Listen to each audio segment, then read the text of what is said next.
I thought working the night shift at Wendy's in California would just mean long hours, empty parking lots, and cleaning fryers until sunrise. But the rules taped to the office wall told a different story. Rules like never look out the drive-through window after 3 a.m., even if someone knocks. Or if the man in the Wendy's costume asks for help, don't speak to him. Turn off all the lights and wait. At first, I laughed. But then the knocks came. The voices followed, and the shadows that slipped through the cracks were far hungrier than any customer I'd ever served. Now I know the rules weren't suggestions, they were warnings. And breaking them means more than losing your job. It means losing yourself. Would you survive a night at Wendy's? Welcome to Dr. Snooze, where every story keeps you awake long after the lights go out. If you love spine-chilling horror tales, eerie mysteries, and stories that make your heart race, then you're in the right place. Every night we dive into the kind of stories you'll never forget, the kind that make you check twice before locking your doors. If you're new here, I'd love for you to join our growing family of night owls by subscribing. And if you enjoy the story, don't forget to like, share, and drop your thoughts in the comments. Your support is what keeps these dark tales alive. So grab a blanket, turn down the lights, and let's step into tonight's terrifying journey together. I never thought flipping burgers at Wendy's would be the job that nearly cost me my sanity. To be honest, when I applied for the night shift, I just wanted something simple. I was living in California, broke, and desperate to pay rent. The ad had read, Wendy's hiring for late night staff, 10 p.m. to 6 a.m., competitive pay, easy work. That last part, easy work, was what pulled me in. I imagined cleaning fryers, maybe handling the occasional drunk customer, but nothing more. I couldn't have been more wrong. The manager, a short, balding guy named Rick, hired me almost on the spot. He didn't even look at my resume. He just asked if I could work nights, if I scared easily, and if I could follow rules without question. I laughed a little at the second one, thinking it was some weird joke, but Rick didn't crack a smile. Rules are everything here, he said, sliding a thick laminated sheet across the counter. You follow these and you'll be fine. Break them.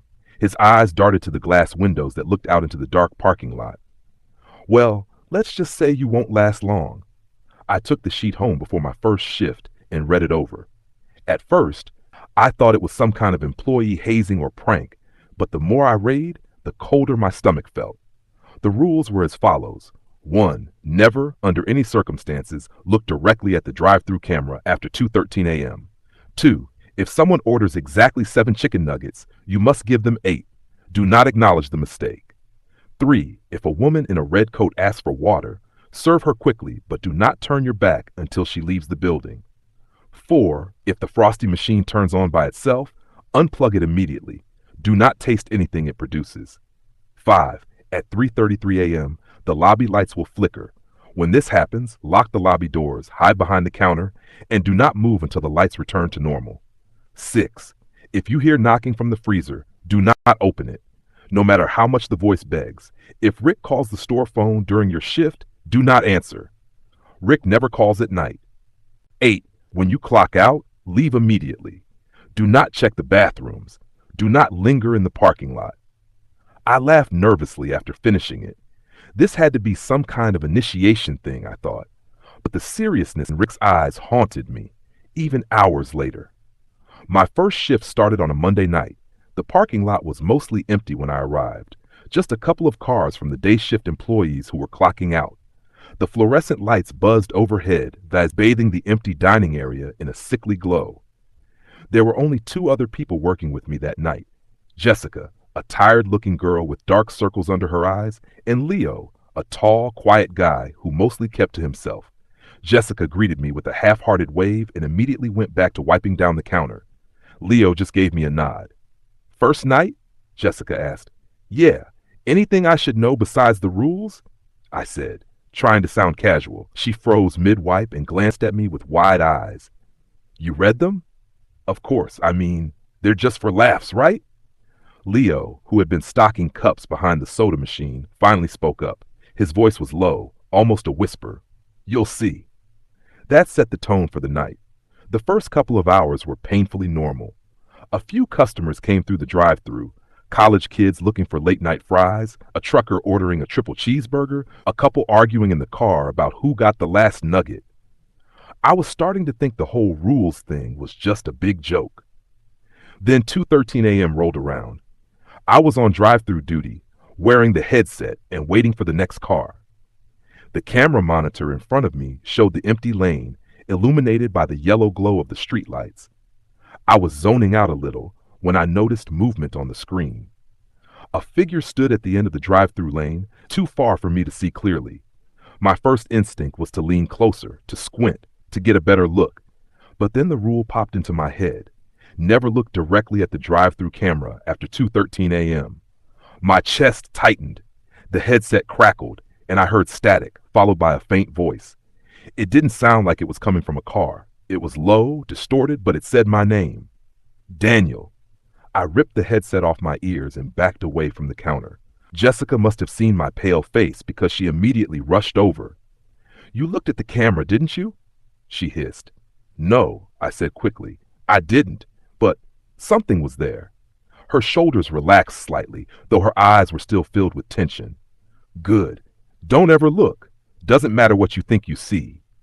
Leo didn't say a word. He just unplugged the monitor from the wall and covered it with a towel. After that, none of us spoke much. We worked quietly, each of us glancing at the clock far too often. At 2:40 a.m., a car pulled up. The order was strange. 7 chicken nuggets, nothing else. I froze, remembering the second rule. My hands shook slightly as I dropped an 8th nugget into the box. I passed it to Jessica, who bagged it and handed it out the window without a word. The customer didn't say thank you. They didn't even look at us. They just drove off slowly into the night, their taillights disappearing into the fog. "Good job," Leo muttered. I wanted to ask him what would have happened if I'd only given 7, but the look on his face kept me silent. By the time 3:33 a.m. came around, I was already on edge. The lobby was quiet, the fryers were humming, and I was mopping near the soda fountain when the lights flickered. Jessica dropped the fries she was holding and grabbed my arm. "Behind the counter. Now!" We ducked down behind the registers, Leo already crouched there with his eyes shut tight. The flickering grew violent, buzzing like angry insects, and shadows stretched unnaturally across the walls. Then I heard footsteps, heavy, dragging footsteps, moving across the tile of the lobby. My heart hammered against my ribs. I peeked over the counter for just a split second, and what I saw nearly made me scream. A man, or something shaped like a man, was standing in the middle of the dining area. He was tall, impossibly tall, his head almost brushing the ceiling. His skin was pale and sagging, like wet paper, and his arms hung too long at his sides. He moved slowly, dragging his feet, the sound echoing unnaturally loud in the silent room. Jessica grabbed my shirt and yanked me back down. Her eyes were wide with fury and fear. "Don't look at it," she whispered. The footsteps drew closer, then stopped just on the other side of the counter. I held my breath, convinced that whatever it was could hear my heart pounding. The lights buzzed, flickered once more, then steadied. When I looked again, the thing was gone. We stayed crouched there for several minutes before Jessica finally stood and exhaled. Leo stood too, wiping sweat from his forehead. "Never break the rules," Jessica said firmly, pointing a finger at me. "Not even once, or you'll end up like them." "Like who?" I asked, my voice cracking. She didn't answer. She just went back to the fryers as if nothing had happened. I didn't sleep when I got home that morning. I lay in bed staring at the ceiling, hearing those dragging footsteps in my head. That was only the first night, and I already knew I was in too deep. I thought maybe the first night had been some kind of twisted hazing ritual. Maybe Jessica and Leo were in on it. Maybe Rick had orchestrated it all to scare me into obedience. But the fear in their eyes hadn't been an act. The silence in the store, the weight of those footsteps, the unnatural flickering of the lights. I couldn't explain that away. When I came back the next night, I was already doubting my sanity. The laminated rules sat folded in my pocket like a curse, each line etched into my memory. Rick greeted me at the back entrance. His face was tired, his eyes bloodshot, like he hadn't slept in days. He looked me over carefully, almost as if he was checking for damage. "You came back," he said, not quite a question. "Of course," I replied, though my voice lacked conviction. Most don't. He handed me my uniform cap. Follow the rules. That's the only advice I'll ever give you. I nodded and headed inside. Jessica was already behind the counter, her hair tied back, her face pale. Leo was mopping the floor in the lobby, but he wouldn't look at me. It was like none of us wanted to acknowledge what had happened the night before. The first couple of hours passed uneventfully again. A few late-night customers, mostly drunk or high, came through the drive-thru. They slurred their words and laughed too loud, but compared to what I'd seen at 3:33 a.m., they felt almost comforting. It was around 1:45 a.m. when the knocking started. I was refilling sauce packets near the freezer door when I heard it. 3 sharp raps against the metal from inside. My blood went cold instantly. Jessica, who had been wiping down the fryer baskets, froze mid-motion. She slowly turned her head toward me, her lips pressed tight. Leo dropped the mop handle with a loud clatter, his eyes wide. The knocking came again, louder this time. And then, a voice. "Please, it's so cold. Let me out." It was a man's voice, muffled through the thick freezer door. I felt my throat close. It didn't sound angry. It didn't sound inhuman. It sounded desperate, like someone who had been trapped inside for hours. Is someone in there?" I whispered. Jessica shot toward me, grabbing my wrist with surprising force. "Rule 6, do not open it, no matter what you hear." "But what if?" Her nails dug into my skin. "Do not." The voice grew more frantic. The knocking turned to pounding, fists slamming against the metal. "Help me! Please, I'm freezing! I don't want to die in here!" I looked at Jessica, then Leo, hoping for some explanation, but they just shook their heads. Leo's lips moved silently, like he was praying. "Let me out! Daniel, please let me out!" I stumbled back like I'd been slapped. My name, it had said my name. "How does it?" I started, but Jessica cut me off. "It knows. It always knows." She pulled me away from the door, her face pale. "Don't listen. Don't open it. If you do, you'll wish you hadn't." The pounding grew violent, like the door would break off its hinges. Then, just as suddenly as it had started, it stopped. The silence afterward was worse than the noise. I stood frozen, staring at that steel door, expecting it to burst open. But nothing happened. Jessica finally released my wrist and went back to her work like nothing had happened. My heart was still hammering, my skin clammy with sweat. I wanted to ask them who or what was inside the freezer. But the dread in their eyes told me the answer was something I didn't want to know. The rest of the night dragged on. I couldn't shake the sound of that voice, the way it had pleaded with me, the way it had said my name. At 2:13 a.m., the camera buzzed again. I avoided it this time, turning my back to the monitor completely, but I could feel something there, lurking just beyond the lens. My skin crawled with the certainty that if I looked, I wouldn't like what I saw. Then came 3:33 a.m. We huddled behind the counter again as the lights flickered.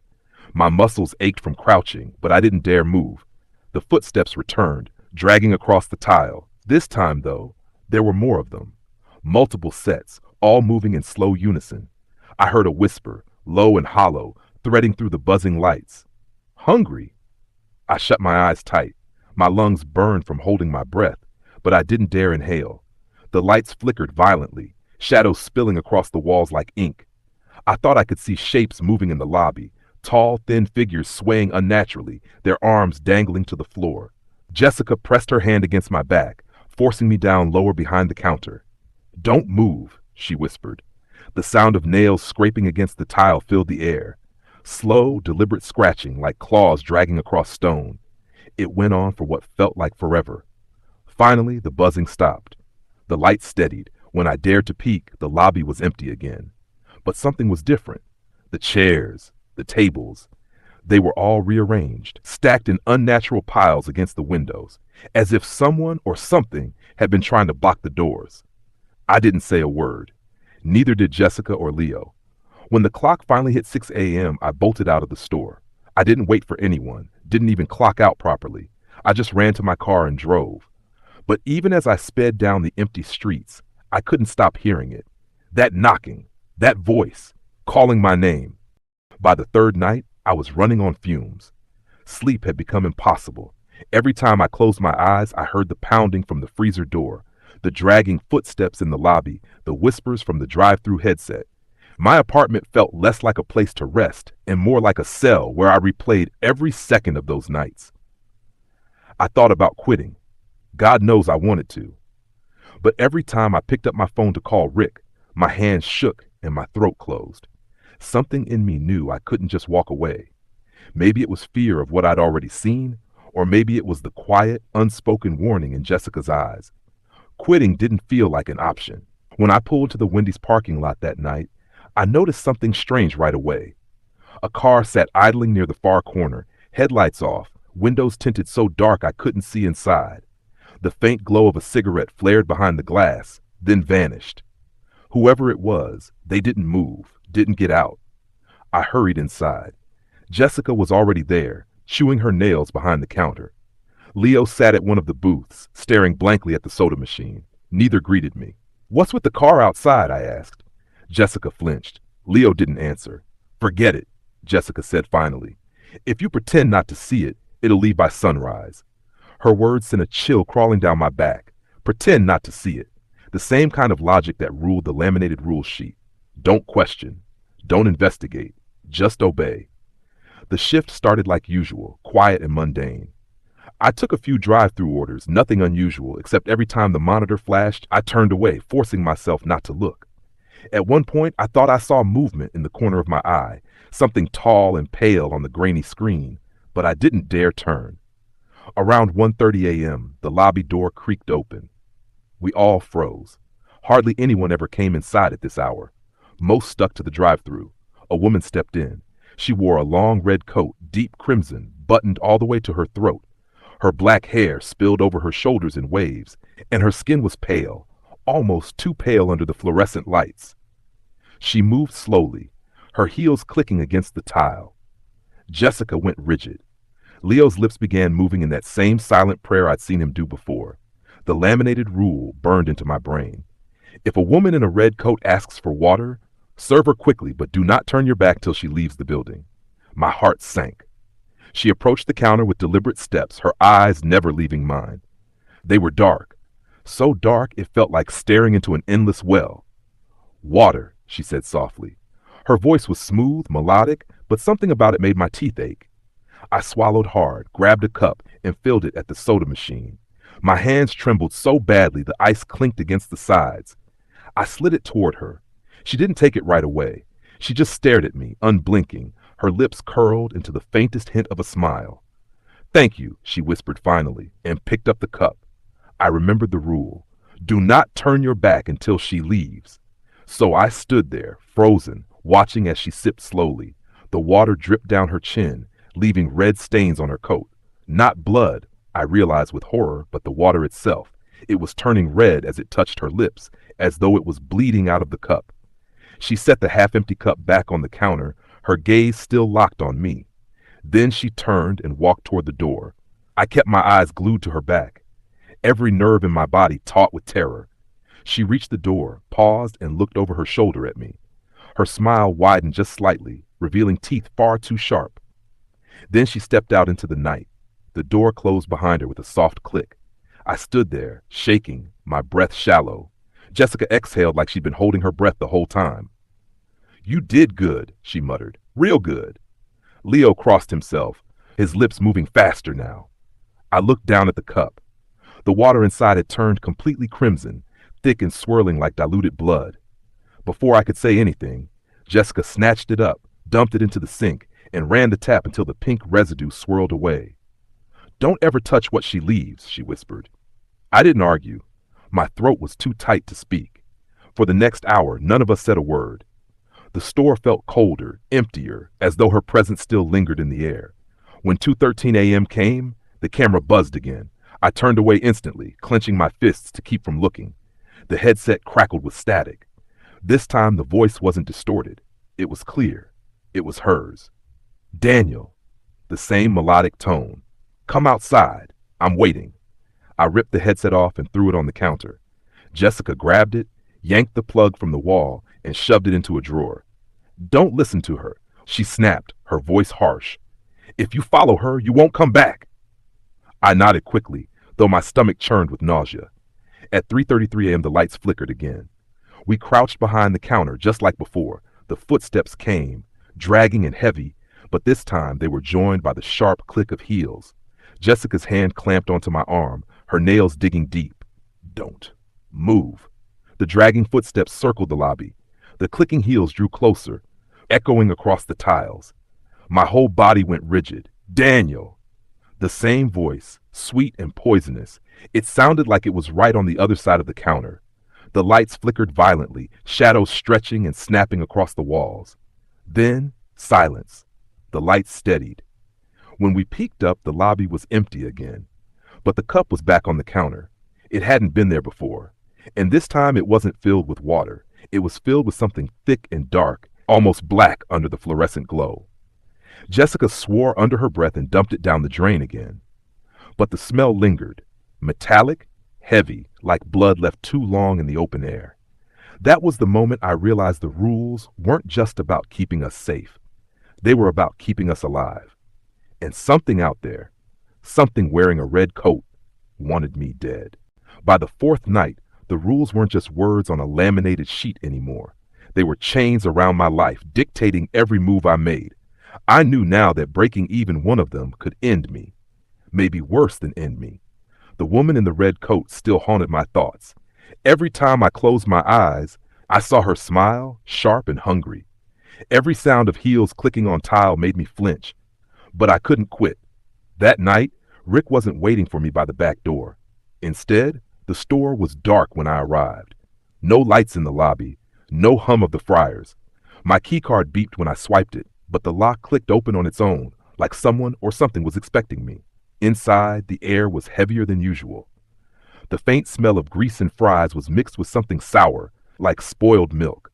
Jessica was standing by the counter, arms crossed, her eyes darting nervously toward the frosty machine. Leo sat slouched in a booth, staring at the floor. Neither greeted me. "What happened?"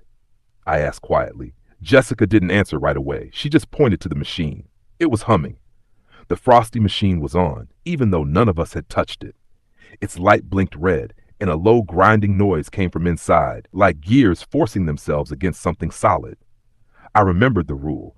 If the frosty machine turns on by itself, unplug it immediately. Do not taste anything it produces. I swallowed hard. So we just unplug it, right? Jessica nodded but didn't move. Her hands trembled at her sides. The hum grew louder. The machine sputtered. Then word and thick, dark sludge began to ooze from the nozzle into a cup left beneath it. The smell hit me first. Not chocolate, not vanilla. Something metallic, sharp, almost like rust. Or blood. Leo stood abruptly, muttered something under his breath, and grabbed the cord from the wall. He yanked it free with a grunt. The machine sputtered, whined, and went dead. The sludge in the cup stopped flowing. Jessica quickly grabbed the cup with a towel, holding it like it was toxic waste, and dumped it straight down the drain. The goo clung to the metal sink for a moment before sliding away, leaving a faint, dark smear that no amount of scrubbing could remove. When she turned back, her face was pale, her lips pressed tight. "That's the second time this week," she whispered. "The second time?" I asked. Leo shot her a glare. She went quiet. I didn't push, not yet, but the silence between them told me plenty. We tried to settle into routine after that, but the air in the store never felt normal again. The frosty machine sat dark and silent, but every so often I swore I heard it humming again, low and distant, even when it was unplugged. Around 1:15 a.m., a customer came through the drive-thru. Their voice was strange, raspy, like their throat was filled with gravel. They ordered nothing but a frosty. My blood turned to ice. Jessica's eyes went wide. She grabbed the headset from me and clicked it off, pretending the order had never come through. "Didn't you hear that?" I whispered. She shook her head firmly. "No, you didn't either." But I had. And 15 minutes later, a car pulled up to the drive-thru window anyway. The vehicle was old, rusted, its headlights dim. I couldn't see the driver clearly. The windows were fogged from the inside. But a pale hand pressed against the glass, tapping softly. Jessica motioned for me to stay back. She slowly slid the window open just an inch. "Kitchen's closed," she said firmly. The tapping stopped. For a moment, nothing moved. Then the window fog cleared, just enough for me to see a face staring in. If you could call it a face. The skin was gray, sagging like it had melted halfway off the skull. Its mouth hung open too wide, teeth jagged and broken. And its eyes were nothing but hollow pits, dark and bottomless. Frosty, it hissed. I stumbled back, bile rising in my throat. Jessica slammed the window shut and yanked the blinds down. The car didn't move. It sat there, idling, the faint rattle of the engine filling the silence. "Don't look," Jessica whispered, dragging me away. "Don't engage. It'll leave." But it didn't. The car sat there until 2:13 a.m., and when the camera buzzed, I made damn sure not to turn toward it. The headset crackled. The same voice hissed through. "Frosty." I ripped the battery pack out and threw it across the counter. Jessica gave me a grim nod. "That's the only way to be sure." The car was gone after that. But I couldn't shake the image of that face. Melting skin, hollow eyes, teeth like shattered glass. At 2:40 a.m., the inevitable happened. Another order came in. 7 chicken nuggets. Nothing else. My hands shook as I dropped the 8th into the box. I passed it off to Leo this time, but when he handed it through the window, I couldn't stop myself from looking. The driver was a woman, but her skin was pale, almost translucent, and her lips were dark, like she'd been drinking ink. She didn't say thank you. She just drove off slowly, her headlights vanishing into the fog. Leo shut the window and locked it tight. His jaw clenched, but he didn't say a word. At 3:33 a.m., the lights flickered again. We dropped behind the counter, our routine now as natural as breathing. The dragging footsteps returned, circling the lobby. This time, though, they weren't alone. The frosty machine hummed again. I froze, every muscle locking in place. The cord was still unplugged. I could see it lying loose on the floor. Yet the machine whirred and sputtered, sludge dripping from the nozzle into an empty cup. The dragging footsteps stopped. The sharp clicking of heels joined in, the woman in the red coat. Then in unison, the voices came. From the lobby, from the headset, from the machine itself. Hungry, I pressed my face into my arms, praying for it to stop. The lights buzzed, flickered, steadied. Silence. When we stood again, the lobby was empty. But the frosty machine sat humming, a fresh cup beneath it. Inside wasn't sludge this time. It was red. Blood. The 3 of us stood frozen, none of us daring to touch it.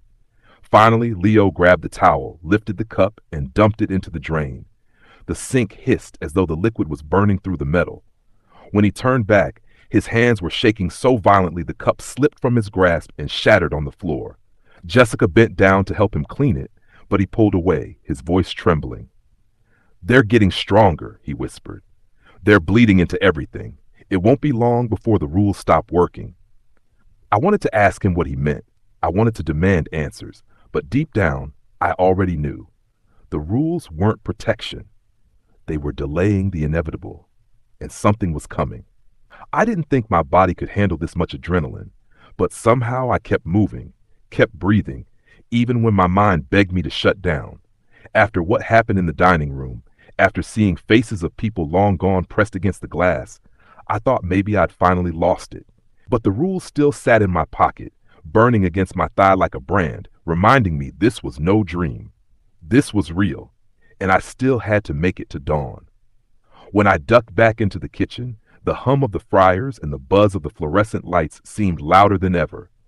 It was almost like the building itself was alive, its veins pulsing with static and grease. Every shadow stretched unnaturally, and when I looked over my shoulder, I swore I saw one of the shadows twitch, lagging behind the movement of the objects that cast it. That's when the freezer door slammed. It wasn't subtle. The metal-on-metal crash rattled the shelves and nearly sent my knees buckling. I froze. The rules? I tried to remember them word for word. Don't open the freezer after midnight. Don't look inside. I clenched my jaw so hard it hurt, but something inside me couldn't resist turning toward it. The handle quivered, rattling like something or someone was trapped inside. My chest tightened. Then came the whisper. "Help me." A woman's voice, fragile, almost melodic. I took one step forward before catching myself. It was bait. I knew it. But hearing a human voice, clear as day, sent a spear of doubt through me. What if someone had gotten locked in? The handle jerked again, harder this time. My fists clenched. My breath grew ragged. Then the voice changed. "Please, I'm so cold." No longer a woman. A child. I staggered back, bile rising in my throat. It wasn't real. None of this was real. I pressed my hands to my ears, shaking my head. No, no, no. The rattling stopped. Silence pressed in thicker than the grease-laden air. I risked a glance. The freezer door was still, perfectly still, but across its metal surface condensation began to form. Not the usual frost. These were handprints, small, desperate handprints smearing from the inside. I ran. I don't even remember crossing the kitchen, but I must have because suddenly I was back near the front counter, gulping air, trying to steady myself. That's when I noticed something worse. The front door was open. Not wide, just a crack, just enough to break the seal. The little bell above it hadn't chimed. The lock hadn't clicked. It was just open. My throat went dry. I knew I'd locked it. I remembered hearing the clunk, testing it twice. My hands trembled as I reached for the sheet of rules in my pocket. Rule 5 leapt out at me. If the front door opens on its own, do not approach. Do not look directly at what enters. But the door creaked wider on its own, and the night outside seemed darker than any California night should be. No cars, no streetlights, just endless black. A shape slid through the opening. I snapped my gaze down, staring at my shoes, at the sticky tile beneath me. Every nerve screamed to look, to confirm, but the rules repeated in my mind like a mantra. Do not look, do not look. The air grew heavier. The smell of spoiled meat filled the restaurant, sharp and suffocating. Something shuffled across the tiles, its steps uneven, dragging. I wanted to scream, to run, to do anything but stand frozen like a statue, but my legs wouldn't listen. Then came the sound. Not a voice, not a whisper, a laugh. Soft at first, then sharper, louder, echoing in the dining area. It was a sound that had no warmth, no joy, just hunger. My eyes watered as I kept them glued to the ground. The smell intensified, clinging to my skin, burrowing into my hair. I clenched my fists so tight my nails dug into my palms, reminding me I was still here, still alive. After what felt like an eternity, the laugh stopped. The air lightened. The smell faded, replaced by the faint aroma of fries and burnt oil. I risked a glance. The door was shut, locked, as if it had never opened. My legs gave out, and I collapsed against the counter, shaking uncontrollably. My mind screamed for me to leave, to walk out the back door and never return. But something deep down told me it wouldn't matter. Whatever this was, it would follow. That's when I noticed something else. The rule sheet had changed. It wasn't much. Just a few new words at the bottom, written in the same faded ink as the others. You are not supposed to survive. I dropped the paper like it had burned me, my stomach twisting. My pulse thundered in my ears. They weren't guiding me to safety. The rules weren't there to protect me. They were instructions for the thing that ran this place. And I had just been following along like a fool. Still trembling, I stuffed the paper back into my pocket. Dawn felt impossibly far away. The clock above the friars read 3:14 a.m. 3 hours left. 3 more hours in hell. And I was starting to think I wouldn't last that long. I wish I could say I woke up in a hospital bed with everything explained away as some fevered hallucination. But when my eyes opened, I was lying face down on the cold tile of Wendy's kitchen floor, grease smeared into my cheek, the buzzing hum of the fluorescent lights drilling into my skull. For a moment, I wasn't sure if I was alive. My chest felt heavy, every breath shallow and stinging. My hands trembled as I pushed myself up, and I half expected them to pass through the floor, as though I had joined the shadow people I'd been seeing. The smell hit me first. Burnt meat, overcooked fries, something foul underneath it, like wet mold and rot. The entire kitchen looked different. Grease streaked down the walls in jagged black lines. The fryers bubbled, though no one had touched them, and the grill smoked, spitting at invisible hands. The rules sheet was still pinned on the board, but the ink had run down in long red streaks, like blood soaking through paper. And then I realized I wasn't alone. They were all there. The things I had seen piece by piece throughout my shifts. The tall, faceless figure I'd caught by the dumpsters. The shadow with teeth that appeared in the freezer glass. The childlike thing with hollow sockets that had pressed its face against the window. And behind them, standing proud like a king presiding over his court, was something worse. He looked almost human. That was the worst part. A man in a tattered Wendy's uniform, name tag long corroded and unreadable, but his skin was stretched too tight, his mouth stitched at the corners so that his grin never faded. His eyes were black pits that pulsed like coals, and when he raised his hand, every fryer, every grill, every light in the restaurant obeyed. He was the manager. Not mine, the real one. The one that place had belonged to long before any of us ever worked there. You read the rules, a voice said. It wasn't his mouth moving. It was everywhere, in the hum of the lights, the hiss of the fryers, the dripping from the ceiling. You followed some, you broke others, and now you are ours. I shook my head, desperate, my throat cracking. I didn't break them. I tried to follow all of them. The stitched grin widened. My stomach lurched when his jaw unhinged slightly, cords of sinew straining to hold it shut. Rule 3. Never let the fryer run after 3 a.m. And yet, he gestured and the oil bubbled higher, spitting violently. I thought back. Yes, one night I had left it running just for a few minutes after 3 when the voices on the intercom distracted me. That small mistake had been enough. The figures began to circle me. They didn't shuffle or crawl. They glided like they were sliding along invisible rails. My legs gave out and I hit the tile again, but I couldn't stop staring as the childlike one leaned close. Its skin peeled back in strips like paper burning from the edges. It whispered in a rasp, "We were like you once." I wanted to scream, but all that came out was a dry croak. The stitched-mouthed manager crouched low, his face inches from mine. I could feel the heat rolling off him, like standing too close to an open flame. His voice was quieter now, though it still filled every corner of the room. Every Wendy's has one of us, a keeper, someone to watch the rules, someone to make sure the offerings continue. His head tilted unnaturally far to one side. You are the offering now. The shadows surged forward.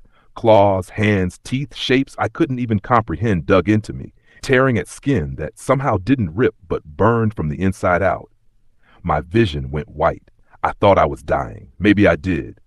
When I opened my eyes again, I was behind the counter. The front doors were unlocked, morning sun leaking in through the glass. Customers waited at the register, tapping their feet impatiently. My Wendy's uniform was crisp and clean. The grill was running, the fryers bubbling at the perfect temperature. Everything was normal. But when I reached up to rub my eyes, I felt it. The stitches. They were tight, pulling at the corners of my lips, forcing my face into a grin I couldn't relax. My reflection in the soda machine confirmed it. My eyes had gone black. Not solid, not like the stitched mouth managers, but ringed in shadow as if the darkness was seeping in from the edges. And on the board where the rules used to hang, a fresh sheet of paper gleamed white, the ink perfectly neat. I stepped closer, reading it in horror. Rule number 1, never leave before sunrise. Rule number 2, if the intercom speaks, answer politely. Rule 3, never let the fryer run after 3 a.m.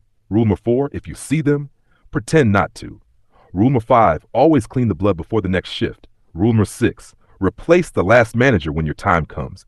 My hand shook as I traced the last rule. I hadn't seen it before. It hadn't been there, but now it was. And I finally understood. The stitched-mouthed figure was gone. His place behind the kitchen door was empty. The shadows had retreated into corners where customers couldn't see them. But I knew they hadn't left. They were waiting, watching, testing me. The customers at the counter grew impatient, one of them slamming their hand against the register. My forced grin hurt as I turned to them, my voice strangely steady, almost cheerful despite the panic clawing inside me. "Welcome to Wendy's," I said. "How can I take your order?" And deep down, beneath the voice that wasn't mine, beneath the stitches holding me together, something laughed. Because I knew. I wasn't just an employee anymore. I was the new manager. Thank you for spending your night with Dr. Snooze.